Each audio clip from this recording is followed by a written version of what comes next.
This is Democracy Now!, democracynow.org, The War and Peace Report. I'm Amy Goodman in New York, joined by Democracy Now! Co-host Juan Gonzalez. Hi, Juan. Hi, Amy, and welcome to all of our listeners and viewers across the country and around the world. Ukrainian President Volodymyr Zelensky is blasting the United Nations for failing to take action to end Russia's invasion and prevent Russian atrocities. In an address to the United Nations Security Council Tuesday, he accused Russian forces of executions, torture and rape in the city of Bucha, where videos have emerged showing dead bodies lying in the streets. Due to the Russian actions on the territory of my country, on Ukrainian territory, the most terrible war crimes since World War II are committed. Meanwhile, Russia's continuing to deny it killed civilians in Bucha. On Tuesday, the Russian Foreign Minister, Sergei Lavrov, accused Ukraine and its allies of spreading propaganda about what happened in Bucha in order to derail negotiations to end the war. This comes as Ukrainian officials say another massacre occurred in the town of Borodyanka outside Kyiv, where local officials say as many as 200 have died. For an update on what's happening on the ground in Ukraine, we'll be joined in a minute by Washington Post video journalist John Gerberg, who's now in Rivne and has been filing video reports from the war for the past 6 weeks from across Ukraine. We begin with his newest video, published Tuesday, in which a Ukrainian family in Lukashivka, a village near Chernihiv, describes how they were brutalized by Russian soldiers during a 3-week occupation. This is Igor and his wife Yulia and their son, also named Igor. We meet Yulia first. A warning to our listeners and viewers, this video contains descriptions of violent acts.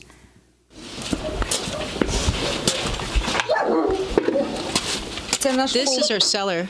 I went down to the cellar at the very beginning because I was scared. The Russians entered, and we were like that for 3 weeks. I was scared all the time, of the Russian troops, of everything. The kids weren't afraid. The kids would run around. We have 3 kids, and there's my wife and I. We have a nice fortified cellar. The reason the Russians thought I was a military man is because it's all really well built. They wouldn't believe I was just her husband. They thought I was a soldier in disguise.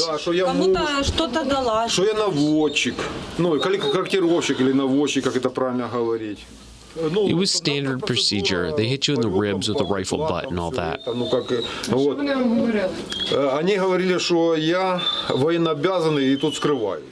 They would threaten to chop my arms off. Tell us what, where, and how. Put your arms down here. They would take an axe and chop, almost getting my fingers. They'd give me a grenade and tell me to go down to where the kids were. They'd tear off the grenade ring and tell me to go to the cellar. They brought me out 4 times in order to shoot me, but failed. They were too drunk. Our disabled child here, he will tell you, he crawled out of the cellar to defend us so that we wouldn't get shot. They brought Dad outside. They started manipulating him, saying to him, either you tell us what you are doing, or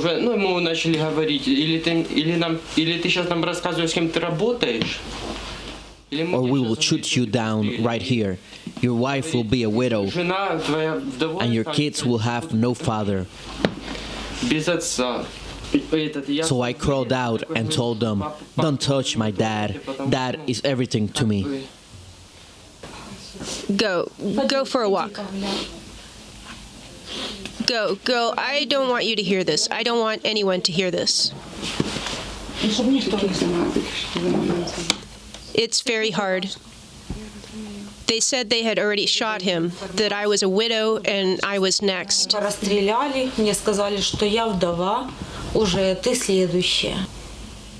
was already preparing myself to go out to the orchard next and get shot. The Russians wouldn't believe I was his wife and the kid's mother. They thought I was a prostitute. I don't know. A soldier said, "Do you know how to give a blowjob?" Thank God they didn't touch me. I simply pretended to have gone mad. It's very hard. It was very hard to live through all of this. That's a Washington Post video interview published yesterday, with a Ukrainian family who endured a 3-week occupation by Russian soldiers in Lukashivka, a village near Chernihiv. For more, we go to Rivne, Ukraine, to speak with John Gerberg, the video journalist with the Washington Post who filed that report, who's been in Ukraine for more than a month now.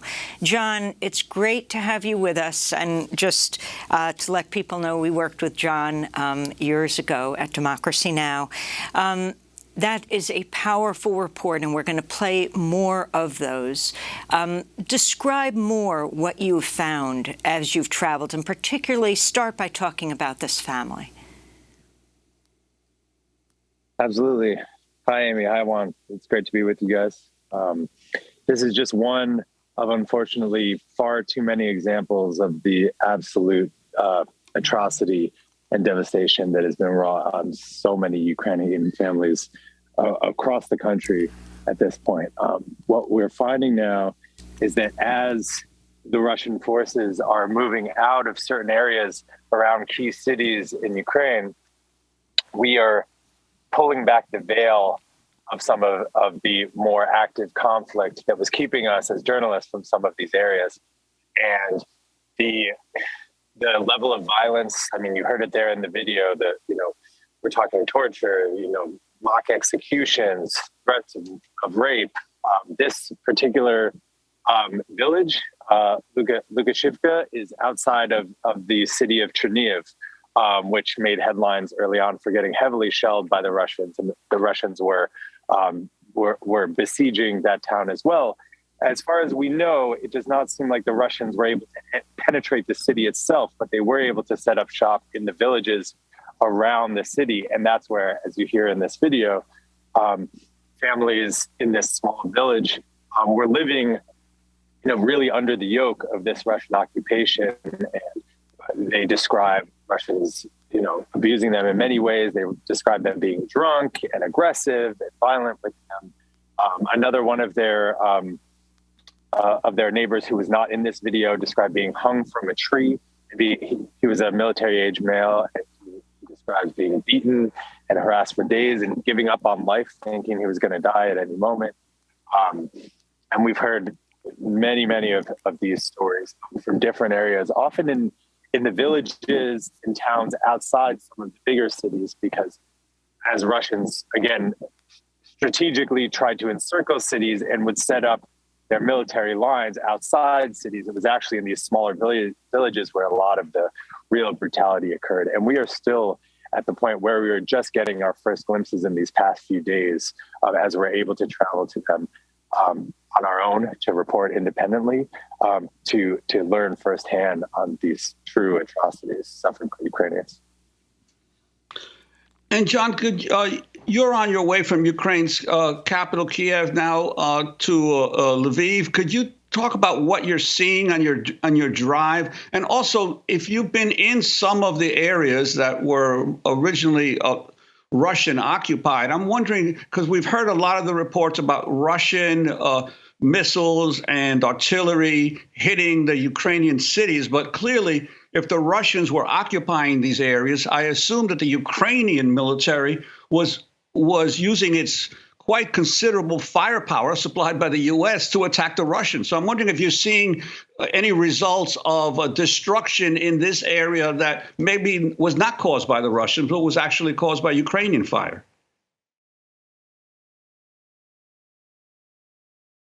Yeah, this is the kind of thing that investigators are going to be looking at for a very long time. And we were in another small village called Andriivka, outside a city called Makariv recently, and that's a great example. I spent three reporting days visiting Makariv, which is a bit to the west of Kyiv. And our first 2 days, we could barely move in and around the city because the shelling going in both directions was nonstop. There was barely a minute or two that went by without more shelling, and that was going in both directions. At that point, we were on the Ukrainian side of the line, and on the third day was the day after the Russians John, we're losing you a little bit. Go ahead. There's a lot, as you mentioned. Okay. On the I'll keep third trying. day, take it from on the third day.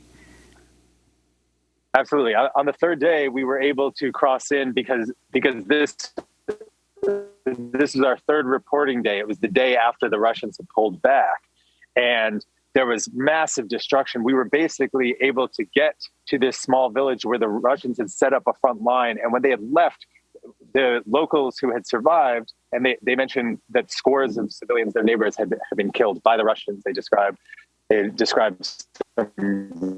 Well, John, we're going to go to one of the people you interviewed. This is Valentina Omelchuk, a grandmother who spent a month hiding out in her basement, more like a root cellar in Makariv, Ukraine, west of Kiev. She told you she hadn't spoken to her daughter or grandchildren in Kiev in a month. This is part of the Washington Post video report you published Monday. It was scary. It was scary every day. It was scary in the morning and at night. During the night, because they were fighting one another with tanks, and it was frightening.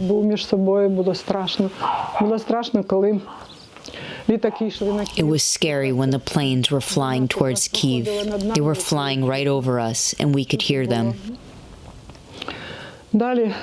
Then, every day, 2.5 days were particularly horrible. The Russians were coming forth like cockroaches.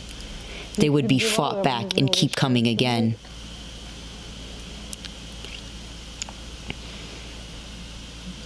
It was too scary to leave. We had missiles flying over us all the time. This here is my house. Thank God it survived. I'll open it and show you everything. Only I have a dog. It's small, but loud. My baby. Where's my baby? My defender. My little guard. Где моя Мася, защитница ты моя, охранница ты моя. I have windows here. I'll show you. All shot through. I couldn't even clean it up because we were afraid they had thermal imagers. This is a shell fragment. We'll keep it as a memory. It's usually just me living in this house, but I also have my grandkids and my daughter. They come here on weekends. This is the little girl's room. It's the lightest and the warmest one. Well, it's no longer warm because the windows are broken, so it is cold and there's plenty of trash. We'll clean it up and it will be fine. I haven't spoken with my daughter since March 2nd. She said, "Mom, if there's no proper connection, please text us." I would send them, but they wouldn't get through. I would get messages that my texts hadn't been sent. And then, while my smartphone was still working, I'd rewatch Viber videos. As if I was talking to them, reread their messages. And then that ended too. And that's it. I was left alone with my dog. That's Valentina Omelchuk, a grandmother who spent a month hiding in her basement in Makariv, Ukraine, west of Kiev. John, she told you she hadn't spoken to her daughter or grandchildren in Kiev for a month?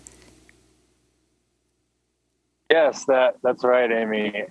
And we actually were able to, and this is one of the moving around in conflict situations where you're crossing lines that sometimes civilians aren't able to for a number of reasons. But we were actually able to, after we filmed this piece, contact her daughter who's with her grandchildren in Kyiv right now, and at least pass along that her mother was alive. We sent a picture. But it was the first her daughter had heard any news in weeks, and you count your small blessings there when you see them. But again, this is one of countless families that have been separated and cut off from each other and have no access to basic communications, and have no way to know if they're clinging for the best right now. But I'm asking for folks to bear with us in talking to John. It's amazing we even have this connection. He is in Rivne, about an hour from Lvov. In fact, as we watched that grandmother, I was thinking of my own because she was born in Rivne. We called it Rivno in 1897. But we're going to turn to another of John Gerberg's video reports for the Washington Post from early March. He was in a residential area 50 miles south of Kiev called Biela Tserkva. He spoke with a 15-year-old girl named Anna Bogalchuk, who described how she was home in bed when a blast hit. When it happened, I was in bed. I just woke up, and I saw the white light everywhere. I could hear the debris falling and started yelling to my family if they were okay.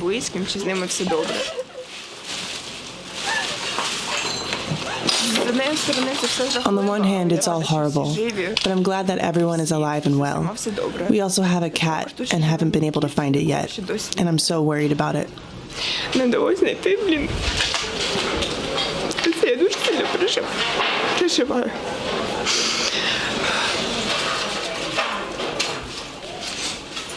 I got several injuries, but they are all light, just scratches from debris and a state of shock. But I think everything's going to be fine, and we can rebuild it all.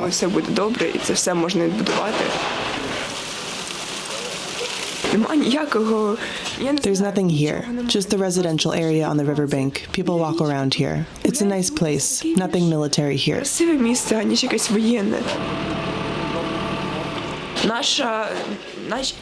Our military are trying hard and doing their best. They are helping with what they can, and it's great. They support our country.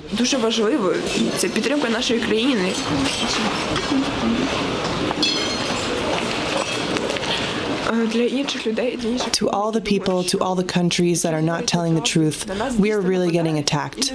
Not just the military objects, but common people.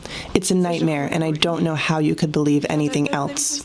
That's Anna Bogalchuk. She was 15 years old in Biela Tserkva, about 50 miles south of Kiev. John Gerberg, tell us more about this teenager. Absolutely. I mean, yeah, Anna she's an impressive young woman. I mean, we were reporting in Biela Tserkva when we heard a very large blast. John, we can hardly hear you, so we're going to go to another of your reports and call you back. This is part of John Gerberg's Washington Post video report from last March when he was in a village called Moschin, about 20 miles north of the capital Kiev, and spoke to Ukrainian soldier Anton Kolombet. First, a warning to our viewers, this video again contains graphic content. Well, Moschin is a small village at north of Kiev, situated on the bank of the river Irpin. It's just a small village, but what can I say? It was important for them to take it, and that means that it was important for us to defend it. You can see the fighting here was very actually intense. But we won, and they retreated. Oh, look at that. That's the backpack of a Russian soldier.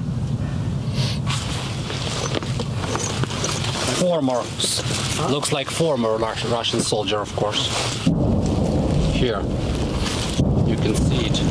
Ooh, he forgot his ammo when he was running. And the scissors. Well, that's not very useful. Look, he was a machine gunner. Yes, he was a machine gunner. You see, I'm just looking for something useful, because that's how war works. I don't believe in any negotiations with Russia ever. I saw this war from 2014. I know that no one can trust Russians, never. The only language that Russian understands is a language of force. It's terrible to understand that those people, those families who lived, you can see the parts of their lives. They are there. They are lying on the ground. The child bicycles, some toys, books. You can understand that you are walking through the lives of people who never expected the war, but still the war just destroyed everything. We had a dream that when we will be victorious and when the war will end it, we will create a building company and we will rebuild everything. But that's like a small dream of Ukrainian soldier, to go back, for example, to Mashun and to build some houses there. I think that will be great. That Washington Post video report. John Gerberg, tell us more about this Ukrainian soldier. Sure, Amy, and apologies for the connection issues, but as you can see, I mean, this is an issue we've run into in a lot of our reporting, and it's been one of the big challenges of, illuminating what is going on in so many of these regions on the front lines and small villages that are occupied and cut off from the fighting, in various ways. So what you just heard and watched was a report we did in a small village of Mashun, which is a quaint Ukrainian village that became a real hotspot for fighting. It's right outside, right on the edge of Kyiv, and the Russians had taken it over and were using it as an entry point into Kyiv, or at least trying to, and the Ukrainians fought very hard to take it back. And we spent time with soldiers who had been camped out there on the front lines, fighting day in and day out. It had been such a contested piece of land that, and it's a remote village in the woods. So soldiers were having to do 5- and 6-day rotations before they could rotate themselves back out to a rear base. So you can imagine how taxing that was on their, bodies and psyche to be 5-6 days on a front line under constant shelling. I mean, you can hear in some of the video when we're there, the bombs just constantly going off. So, this is a war that, in over a month has had an unbelievable impact on both the men and women fighting it and the men and women who are stuck in the middle of it as civilians by no choice or act of their own. And the impact of that is still being felt and realized around the country. And Johnny, in your reporting, what most surprised you in terms of the scenes and the people that you interviewed?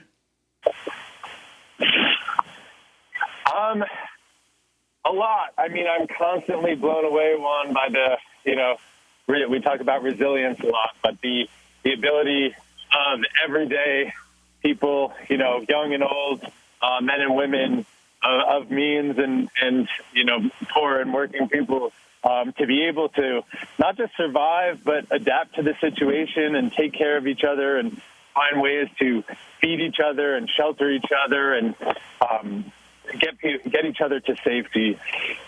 So I'm constantly just in awe of the people, many of whom I think you've gotten a chance to meet even briefly in some of these videos. I've also been amazed to see, one of the interesting things about this conflict is the closeness of Russian and Ukrainian society, and so many of the people on both sides of this fight, this war, speak the same language, or at least understand the same language, and have family on both sides, and have connections that go back many generations. And when Russians occupied some of these villages that we've been to, they were living side by side with civilians, and even though they were occupying their villages with military might, they were also some of them would share meals and would, in a moment of sympathy, give some food to a child, but then we heard one story with the family you met at the beginning, where one Russian took sympathy on their kids and would bring bread to their two younger sons, but then other Russian soldiers, didn't like this, that their fellow Russian soldier was taking pity on the children. So they beat him. They described it as almost beating him to death in their own yard for being nice to these Ukrainian children. But you see how even a mix across that divide, there are these extensions of sympathy and compassion that are then, of course, completely corrupted by the absolute depravity of war. But seeing that kind of complexity, even in such a just brutal warscape, is something I'm still trying to wrap my head around. John, we're going to go to your last video report that you filed Sunday with the Washington Post from the village of Andriivka, west of Kyiv, where Russian troops withdrew after a month of waging war and terrorizing residents, as you describe it. First, a warning again, the graphic images. This is Vadim Bashko. This is the central street. It was hit the worst. 40 people are missing, young people. No one can find them. People say they were held in captivity. What happened next, no one knows. Bodies are being found here and there. A lot of houses are mined. They've placed tripwire. People were shot here. There's one body. Another body's in the box. The military didn't want to take him. The body is face down, hands tied. If you pull him, there could be an explosion. Around 20 civilians were killed. That's what we know. And it's only been a couple of days since the occupation. At first, they said they wouldn't touch civilians, but they would come in our houses. They were looters, no respect. Nothing was sacred to them. They were looking for vodka. Then, after they found vodka, they drove around like they owned the land.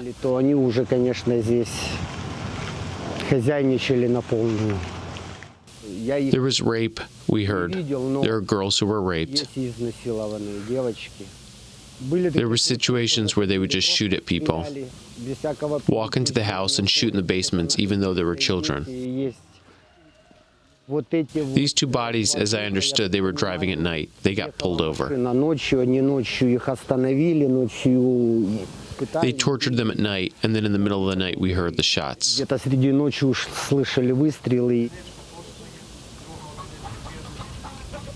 This is my house. We lived down here for more than a month. Me and my wife. Every day, we didn't even know when to go out. We would stay in the basement almost all the time. Only running out quickly when the shooting stopped. Because there would be silence, silence, then a hit. Silence, silence, then a hit. It was unpredictable. The Russians would come ask for a slaughtered chicken because they were out of rations.